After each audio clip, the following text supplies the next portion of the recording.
for, and then we'll get to the big moment. Megyn, I want to ask about your look. My who? Your look. Your look, Megyn. Oh, my Luke. Your look. Did I not say it right? I don't know. I mean, like, you're way cooler than I am. I don't know what you're talking. My Luke. She is the most insecure person I have seen in the public eye in a long time. That is why everything had to be perfectly. That Meghan Markle really did expect Harry to be a billionaire when she met him. She was incredibly disappointed to find out he's only worth a couple million, and she's gonna have to actually work and hawk these jams and jellies and dog biscuits to have the lifestyle that she wants. But this woman is nothing but a publicity whore. It's a term of art. And we broke the news that she had Prince Harry on her vision board when she was younger, and that was her goal, #goal, to marry Prince Harry. Meghan Markle targeted Prince Harry. She wanted to be a star. She rejected a couple of other British guys who weren't powerful enough. Then she was rejected by a bunch of them. How embarrassing for Prince Harry to have been the one who fell for it. What a dope. Meghan Markle is at it again. She can't help herself. Meghan Markle, the famous royal from Sussex. We've seen her everywhere. A royal member, a victim, an actress, a founder, you name it. And of course, she went big with that $100 million Netflix deal, trying to show the world how relatable she is. But of course, it backfired. The deal flopped. No one watched it. People trolled her mercilessly. Honestly, what did she expect?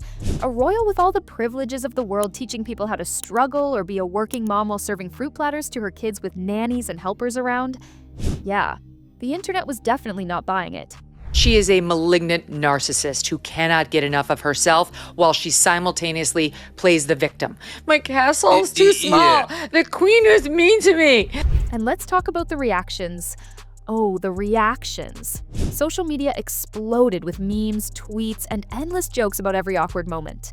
From the staged family scenes to her over-the-top attempts at relatability, it all backfired spectacularly. People couldn't stop pointing out the irony. A royal trying to teach the world about struggle while living in luxury. Honestly, it became less of a show and more of a punchline, and the internet was more than happy to serve it. Did I do something? No, stop. Okay. By the way, I love your Luke. Sorry, what's that? Your Luke. You look amazing. Your Luke. My Luke. My Luke. My yes. look. She likes my Luke. Anywho, the show was supposed to be her big, warm comeback. No palace drama, no stiff interviews, just Megyn being relatable and down to earth. Picture it. Her cooking in a sunlit kitchen, laughing with friends, arranging snacks on perfect little plates, trying to look casual while serving a simple pasta dinner. Everything screamed, "I'm just like you." But it didn't take long for the fantasy to crumble. The cozy, relatable vibe, gone within minutes. Viewers couldn't help but see the awkwardness, the overstaging, and the trying too hard energy. For her grand plan, it turns out that Meghan Markle has no influence. She is actually failing at becoming an influencer, which is something that up until her, I didn't know that was possible. I didn't know it was possible to fail at doing that, because literally anyone can do it. Do you believe there were 80 crew members? If there were, what the hell kind of budget is Netflix paying for this bullshit show? Put hands on someone that wasn't doing something fast enough for you. And that we wanted to have because it's so authentic to Meghan Markle. She is known as the dictator in heels. Yes, she is a ginormous bully. And when she does that to you, you better jump up and run like a lightning bolt just hit you. And we wanted to show that side of her personality. So that's why we put that in there. I've always loved taking something pretty ordinary and elevating it. By elevating it, Meghan Markle means she has to show her wealth at every turn. This is the first of 5 different apron changes because Meghan believes that many aprons shows many wealth. Also, the use of olive oil is another way of elevating herself. Just add some olive oil to everything because it's expensive. The kitchens looked flawless, like something straight out of a lifestyle magazine. The food? Not comforting, just stiff, overly styled, and awkward. Meghan's conversations felt scripted, her laughter perfectly timed, every gesture polished to perfection. This wasn't cozy or authentic, it was a performance. She wasn't welcoming viewers into her home, she was putting on a show. And the character she was playing? Not Meghan Markle. It was the relatable Duchess, carefully curated for the camera. The catch? Nobody fell for it. Critics didn't hold back. Out of a 2015 Pinterest post. And Danielle's favorite snack is peanut butter pretzels. So she gets a bag of peanut butter pretzels and takes the peanut butter pretzels and pours them from one plastic bag to another. And even though peanut butter is his favorite snack, she made sure to write peanut butter pretzels on the bag just in case he's allergic. I think we're getting absolutely nothing that's authentic out of this. I mean, I think watching it was quite disappointing because you don't actually get that look into her life that you think you're going to get or you thought you were going to get when the series first said that it was going to launch. I mean, it's really this sort of charade of her playing a part in a home that's not her own, with people that she doesn't quite know. Hey, Maureen Callahan and I discovered firsthand, Glenn, when we did our parody of Meghan's stupid Netflix show, trying to make herself into the next Martha Stewart, and we realized her one-pot pasta is just a blatant ripoff of Martha Stewart's one-pot pasta, which turned out to be like one of her most famous recipes. Critics didn't hold back. Rotten Tomatoes crushed it with a punishingly low score. The Guardian called it soulless branding, and The Telegraph went full savage. Insane, narcissistic, and totally unwatchable. These weren't just reviews, they were public takedowns. And the parodies? Oh, they came fast. Within days, sketches were mocking Meghan's ribbon-wrapped parfaits, her beige kitchens, and awkwardly staged banter. The satire actually felt more real than her so-called relatable life. People laughed harder at the parodies than the episodes themselves, and that was the ultimate humiliation. I'm excited because one of my closest friends is coming over to help me cook today. Shit, what's her name? Line? My name is Megyn Sussex now.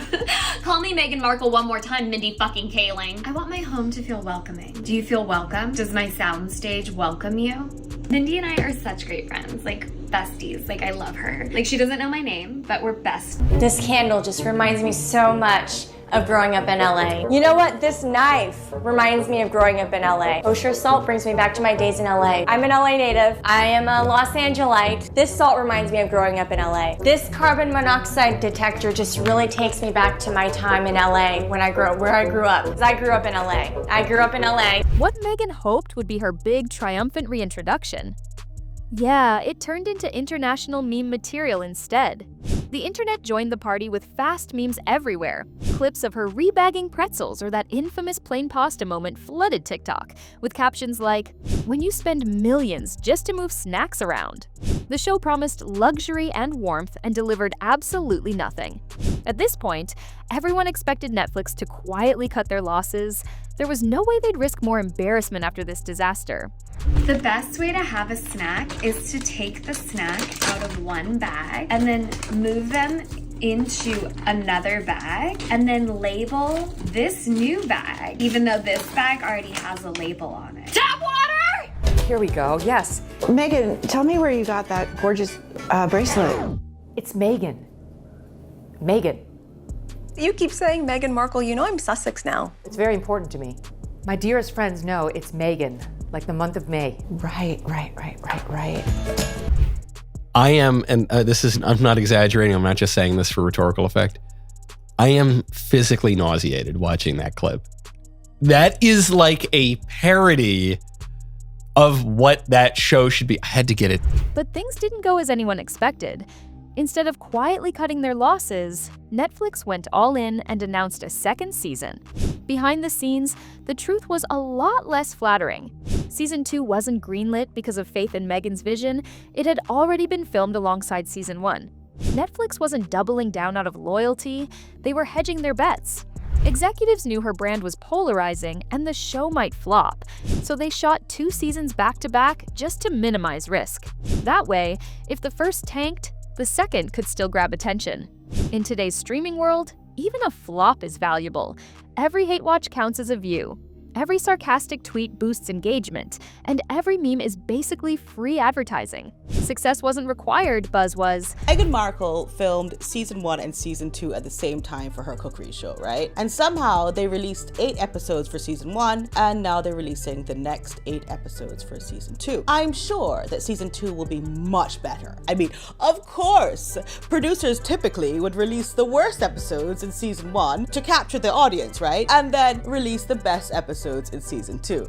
No, of course not.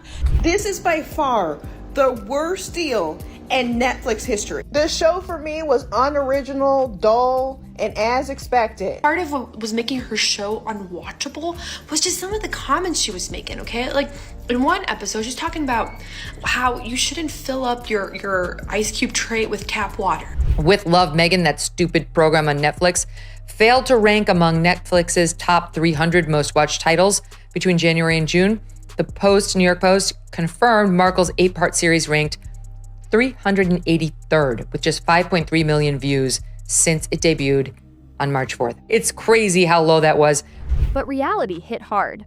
Ratings from season 1 fell short, and Megyn's lifestyle empire dreams fizzled fast. Her artisanal jam jars, preserves, and carefully curated products weren't aspirational. They were mocked. Social media called them the jam nobody asked for, and late-night hosts roasted her Montecito marmalade mercilessly. What was supposed to make her the next Gwyneth Paltrow only cemented her as a cultural punchline. The real damage? Trust. Fans hoped to see the real Megyn, the palace rebel, the truth teller, the outsider, but instead they got a glossy, over-polished fantasy. Every casual moment felt staged, every smile rehearsed, and the whole show screamed performance over authenticity. It's more salt. I'm so glad Megyn is teaching us how to salt popcorn. She's really worked hard, guys, hasn't she? And since we put all of our energy into Making that those, stale popcorn. Wait, can you monetize other? There is no way Netflix cut these two losers a check for $100 million and said, go show us your genius. Yeah. We know you've got it in you. Who doesn't love watching you two win, win, win all day long? Netflix's own content became a goldmine for mocking her curated domestic life, which looked more like privileged cosplay than genuine homemaking. Audiences didn't just laugh at the show, they laughed at Megyn's entire brand. Then came whispers that made things even worse. Plagiarism. Fans noticed uncanny similarities between With Love, Megyn, and Pamela Anderson's earlier show, Cooking with Love. Fonts, aesthetics, even slogans were eerily close. Pamela's line, I want to take the ordinary to another level, versus Megyn's, I like to elevate the common. Side-by-side trailers showed nearly identical shots, soft-focused kitchens, delicately plated meals, slow pans across rustic tables. It didn't seem like a coincidence. Having your friends around and being nice and providing them with things that they would like. So it's a very silly, childish way to be, I think. Well, it is. And the fact that she couldn't even come up with an original title. I mean, come on. Cooking with Love compared to With Love, Megyn. Like, it's just so obvious. As you say, Angela. Pamela Anderson had to address Meghan Markle copying her cooking show, while Markle's Netflix deal might actually still happen? And then there's the bigger picture. Megyn's real crisis isn't the show, the jam jars, or even the plagiarism whispers. It's identity. She's tried to be everything. Truth teller, humanitarian, duchess, tastemaker, relatable mom, Hollywood star. But the more roles she takes on, the less authentic any of them feel. The humanitarian looks like photo ops, the homemaker looks like cosplay, the tastemaker looks like plagiarism. Reinvention only works if people believe at least one version of you. And right now, they don't. So, what do you really think about Megyn's Netflix saga, flop, fail, or just another royal drama? Drop your hot takes in the comments, hit that like button if you're laughing, and subscribe for more such saga.